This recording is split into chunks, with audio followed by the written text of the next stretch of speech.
Hello. YouTube channel में आप सभी का मैं हार्दिक स्वागत करता हूं। मैं आप लोगों के सामने प्रैक्टिस सेट 1 लेके आ रहा हूं, जो कॉम्पिटिटिव एग्जाम से रिलेटेड, जो चाहे वो सीटेट हो, चाहे नेट हो, अन्य प्रतियोगी परीक्षाओं के लिए फायदेमंद होगा। ये मैं आप लोगों के सामने लेके आ रहा हूं।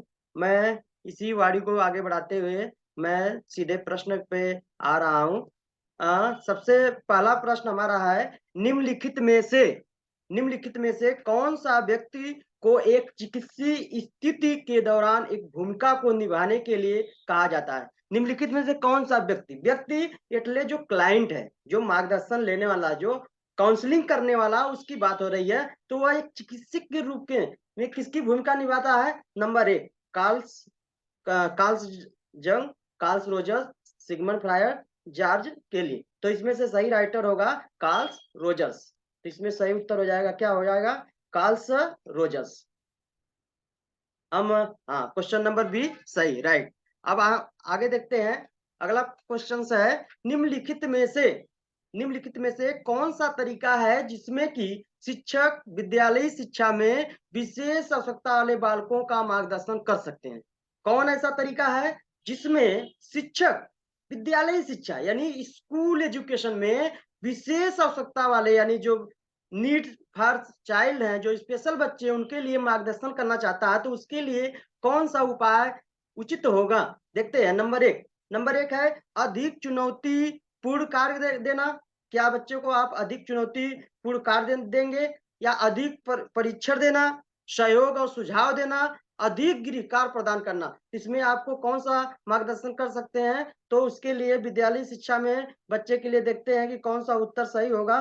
तो यह जो है, हम सहयोग और सुझाव दे सकते हैं। नंबर सी जो है आपका सही राइट होगा कि हम विद्यालयी शिक्षा में बच्चों को सहयोग दे कर सकते हैं, साथ ही साथ उसको हम सुझाव दे सकते हैं कि बच्चे को इस तरह से पढ़ना चाहिए, इस तरह से शिक्षा लेना चाहिए, ऐसे रूटीन में आप पढ़ते रहो, इस तरह से थोड़ा मेहनत करो, इस वजह से जो है उसका प्रगति हो सकती है। तो उसके लिए हम सहयोग कर सकें और उसको जो है सुझाव दे सकते हैं। हम इसी तरह देखते हैं। अगला क्वेश्चन हमारा है, निम्नलिखित में से कौन सा सत्य है? निम्नलिखित में से कौन सा सत्य है? मार्गदर्शन का अर्थ है विद्यार्थियों को देना। एक जो गाइडेंस होता है, गाइडेंस का अर्थ ये बता रहा है कि खाली मात्र विद्यार्थियों को देना, या मार्गदर्शन व्यक्तिगत और सामूहिक रूप से दिया जाता है? बराबर। मार्गदर्शन जो होता है, गाइडेंस जो होता है, वह व्यक्तिगत रूप से भी कर सकते हैं, सामूहिक रूप से भी कर सकते हैं, अलग अलग क्षेत्रों में भी किया जा सकता है। यह प्रश्न हो सकता है कि यह सही हो। और अगला देखते हैं, परामर्श केवल सामूहिक रूप से दिया जा सकता है? परामर्श केवल सामूहिक रूप से तो नहीं दिया जा सकता ना, सभी के लिए है। व्यक्तिगत भी कर सकते हैं और सामूहिक में भी कर सकते हैं और एकेडमिक में भी कर सकते हैं। तो हम ऐसा नहीं कर सकते कि केवल परामर्श जो है सामूहिक दिया जाए, ये तो रॉन्ग। मार्गदर्शन कमजोर विद्यार्थियों को दिया जा सकता है? हाँ, मात्र कमजोर ही नहीं, मार्गदर्शन जो होता है सभी के लिए होता है। मात्र कमजोर व्यक्ति है उनके लिए हम मार्गदर्शन नहीं करेंगे। मार्गदर्शन जो होता है एक डायरेक्शन बताने वाला होता है, उसके लिए ऐसा नहीं हम कर सकते कि कमजोर व्यक्ति को ही दिया जा सकता है। अगर हम बात करें कहीं हम तो पढ़ते हैं, हम सभी लोग पढ़ रहे हैं, सीख रहे हैं, शिक्षा हमारे पास है, सब कुछ है, हम सब कुछ जानते हैं। फिर भी कहीं जाना पड़ता है तो हमको पता है कि ये चीज़ यहाँ है, लेकिन वह मार्गदर्शन क्या होता है, मैप लगाते हैं, मैप लगा के जाते हैं। क्यों? क्योंकि हमको डायरेक्शन पता नहीं होता है। तो ये डायरेक्शन देने का काम क्या करता है? मार्गदर्शन के ज़रिए होता है। तो यह जो व्यक्तिगत भी हो सकता है, सामूहिक रूप में भी हो सकता है। इसका तो सही उत्तर होगा बी। तो मार्गदर्शन जो है व्यक्तिगत और सामूहिक रूप से दिया जा सकता है। अब हम अगला क्वेश्चन से देखते हैं कि स्क्रीन पे आ गया, उपबोधन के लिए वह दृष्टिकोण जिसमें चिकित्सीय प्रक्रिया को परामर्शदाता द्वारा प्रासंगिक मानी गई विधि के द्वारा निर्देशित किया जाता है। वो प्रासंगिक विधि क्या हो सकती है? वो अनिर्देशात्मक उपबोधक हो सकता है, वो निर्देशात्मक उपबोधक हो सकता है, वह संकलनात्मक उपबोधक हो सकता है, वह व्यावसायिक उपबोधक हो सकता है। तो इसमें से क्या हो सकता है? यह जो है राइट आंसर होगा बी। राइट आंसर जो होगा बी में जो है हम उसे निर्देशात्मक उद्बोधक दे सकते हैं। अब हम अगला प्रश्न देखते हैं, परामर्श की विशेषता नहीं है बहुत सारे प्रश्न जो है कॉम्पिटिटिव एग्जाम में पूछे जाते हैं कि नहीं शब्द हम भूल के जो है सही शब्द की जगह हम करते हैं कि परामर्श की विशेषता है।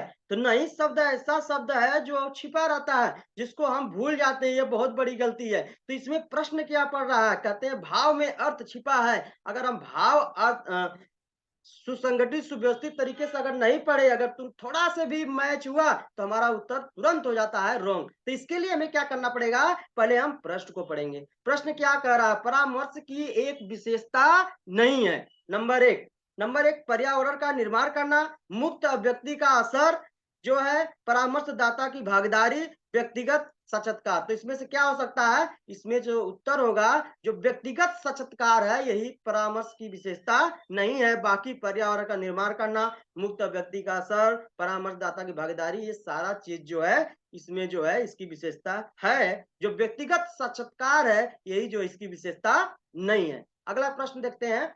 परामर्श की अवधारणा आवश्यक रूप से डाट डाट डाट डाट होती है। वो क्या हो सकती है? लोकतांत्रिक होती है, एकतंत्री होती है, व्यक्तिवादी होती है, मानवतावादी होती है। क्या हो सकती है? तो यह जो है परामर्श की जो अवधारणा है, जो कंसेप्ट आप काउंसलिंग की बात करता है, उसका आवश्यक रूप वह लोकतांत्रिक होता है। यह कभी नहीं होता है कि वह एक तंत्री है, वह व्यक्तिवादी है, वह मानवतावादी है। वह नहीं है, वह लोकतांत्रिक होगा। तो इसका सही उत्तर हो जाएगा ए।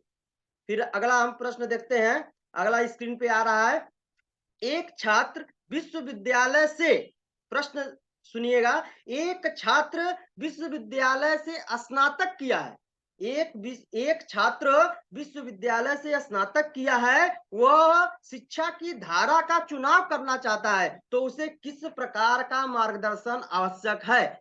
नंबर एक, व्यक्तिगत मार्गदर्शन। नंबर दो, शैक्षिक मार्गदर्शन। नंबर तीन, व्यवसायिक मार्गदर्शन। नंबर चार, सामाजिक मार्गदर्शन। यहाँ देखिए, स्नातक कर लिया तो स्नातक के बाद जो है बहुत सारी क्राइटेरिया हो जाती है। बच्चा आगे जो है थोड़ा निर्णय लेने में थोड़ा तकलीफ होती है कि हमें किस क्षेत्र में जाना चाहिए। तो वहां उसको मुख्य रूप से व्यक्तिगत की जरूरत पड़ेगी नहीं, व्यवसायिक की पड़ेगी नहीं, सामाजिक की नहीं पड़ेगी। साथ ही साथ वह शिक्षा की बात कर रहा है, तो उस व्यक्ति को किसकी जरूरत पड़ेगी? शैक्षिक मार्गदर्शन। तो एजुकेशनल गाइडेंस की जरूरत उस बच्चे को पड़ेगी। तो यह उत्तर बी जो है सही, right. Thank you so much. Like करें, सब्सक्राइब करें, ज्यादा से ज्यादा शेयर करें। Thank you so much.